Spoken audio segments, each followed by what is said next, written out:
Hello, I'm Nicholeen Peck, and I teach parenting all over the world through the lens of the principle self-government. What does that mean? That means that a person learns to master themselves.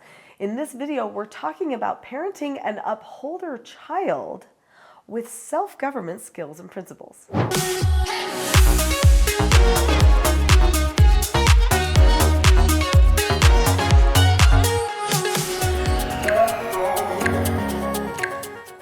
Do you know what an upholder even is? Well, I didn't until I read this book, The 4 Tendencies by Gretchen Rubin. In this video, we're going to be talking about what Gretchen Rubin says an upholder is, what I've noticed from my own experience, the strengths and weaknesses of upholders, what it can look like when you're working with an upholder, and then how self-government skills and principles can help with parenting an upholder. Upholders are incredibly unique because they meet outer expectations, which means they know how to please the people around them, and they actually are conscious of it, and they want to, but it's not their highest priority always because they also meet inner expectations. Their inner expectations are very important. They want to be true to themselves. They make plans for themselves, and they follow through. They are conscientious. They are the type of people that get things done, so long as it's on their list of things that they want to get done. If it's not important to them and they don't see that it's really important to anybody else, then they might consider it as non-worthwhile and then just not do it.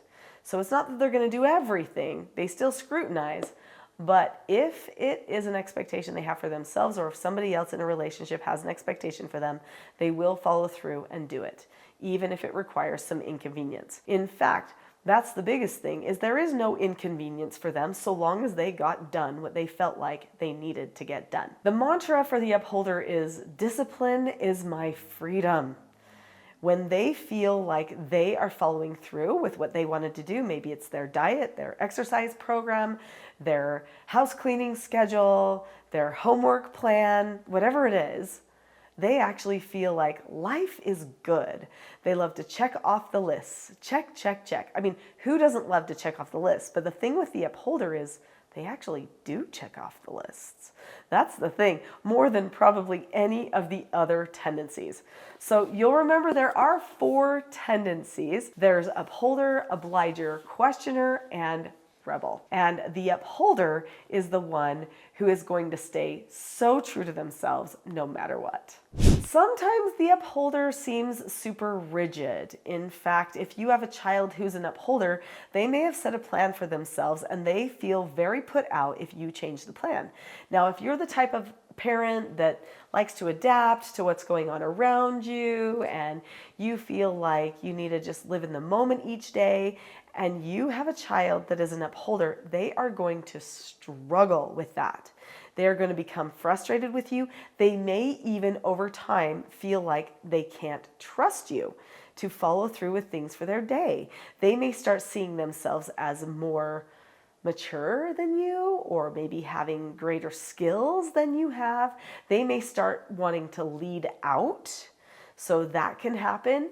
And sometimes some parents will let their upholders lead out only to find out the upholder has now lost a little bit of respect for the other person around them because they actually don't feel like that it's their job to be doing the other person's responsibility. And they don't understand why the other person can't be true to their inner expectations, or why maybe they don't have inner expectations as well. They have a hard time understanding people who are not motivated. They're like, how could you not be motivated? Just tell yourself you're going to do that and follow through, because that's what they do. In fact, they're probably really great at coaching other people to be motivated, but that doesn't mean that they necessarily understand what's going on inside the brains of these other tendencies.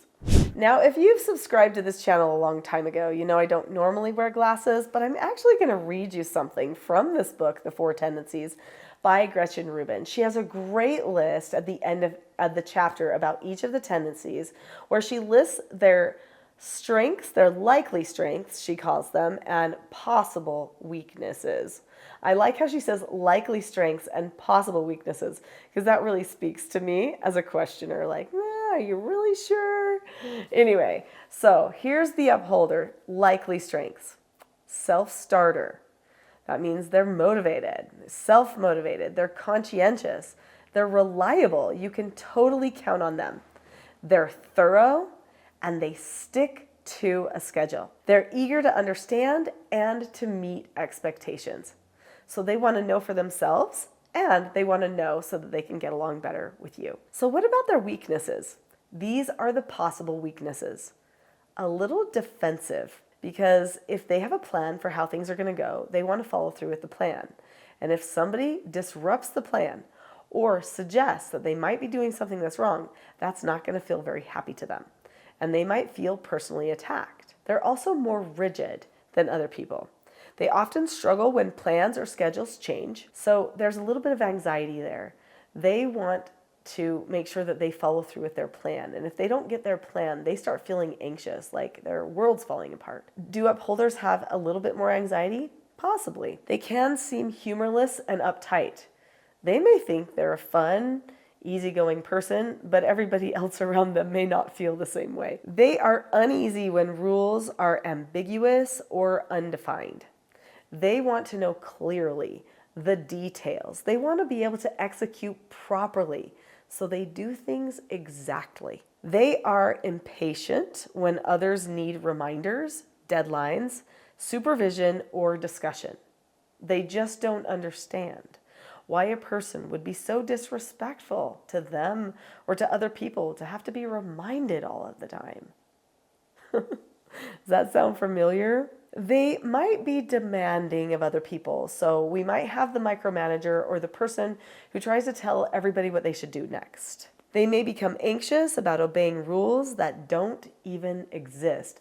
Now, this is where they trap themselves.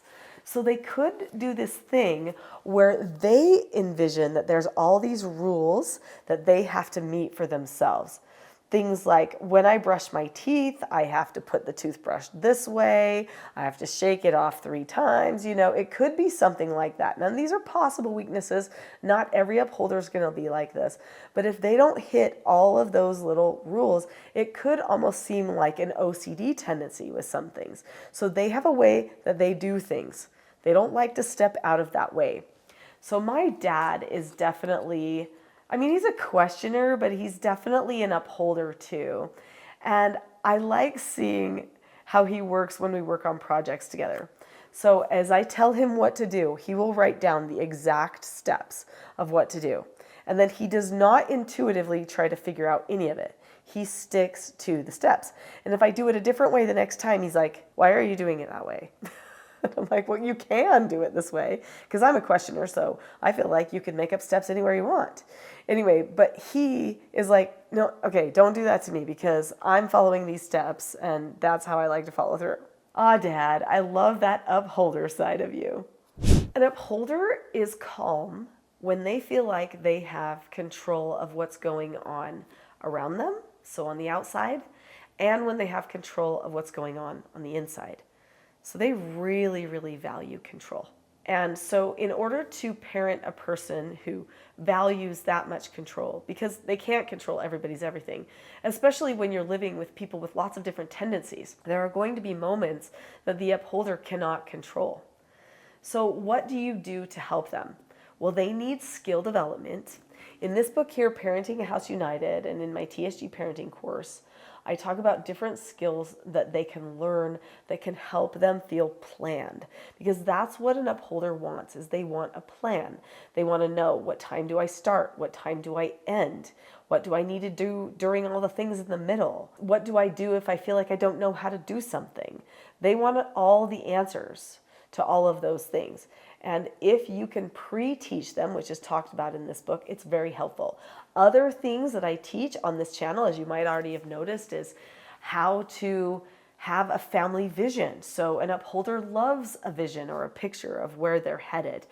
They also would love to discuss how they're doing at accomplishing that too, because they want to make sure the plan is fitted properly to the vision. So they're going to want meetings, and deliberate conversations on a regular basis. They're also really going to love pre-teaching. You want to pre-teach them all the chores that they're going to be expected to do. You'll want to do it with them and in front of them and explaining it to them before they ever do it themselves. And then when they do it, you'll probably want to give them a checkoff list because they'll like knowing when they're almost done. That's how an upholder's brain works. When they suddenly have to be corrected and they didn't anticipate needing a correction, an upholder could feel very frustrated by this. They could get upset and feel like they're not valued. So what do? Well, you pre-teach right before you do the correction too. So heavy on the pre-teaching. Also, the calmness that you have and the calmness that you teach them to have is going to be very beneficial because an upholder has the possibility of having increased anxiety due to their desire to plan things out. Then you want to make sure that they understand calmness and that you understand calmness really well so that you can pre-teach when it's needed when a change is about to occur. So about calmness, I'd like to do something to help you. Calmness is one of the rarest qualities in human life. It's the poise of a great nature in harmony with itself and its ideals. It is a sign of absolute confidence, conscious power when someone's ready to be focused in an instant to meet any crisis. So when a person is fully calm, they are always planned. That is what the upholder really craves, is that even when life isn't planned, that they feel planned, that they know what to do. So the more training that you do ahead of time, the more proactive training that you do for an upholder, the better. And this even relates to how they can get calm. So creating a calm plan for them is super important. Now, I have a Calm Parenting Toolkit that is a toolkit that gives 10 tools for calmness that you can use for yourself and when you're working with your children. This isn't a full self-government training course. It's a mini course just about the one concept of calmness, but it will help you get on the track to self-government, and it will teach you some of the skills that can be beneficial for you along the way. So go to the Teaching Self-Government website by clicking the link below this video in the description. It says teachselfgov.com/toolkit. If you click on that link now, then you can get the Teaching Self-Government Calm Parenting Toolkit for free. Click on that link. I'll see you there.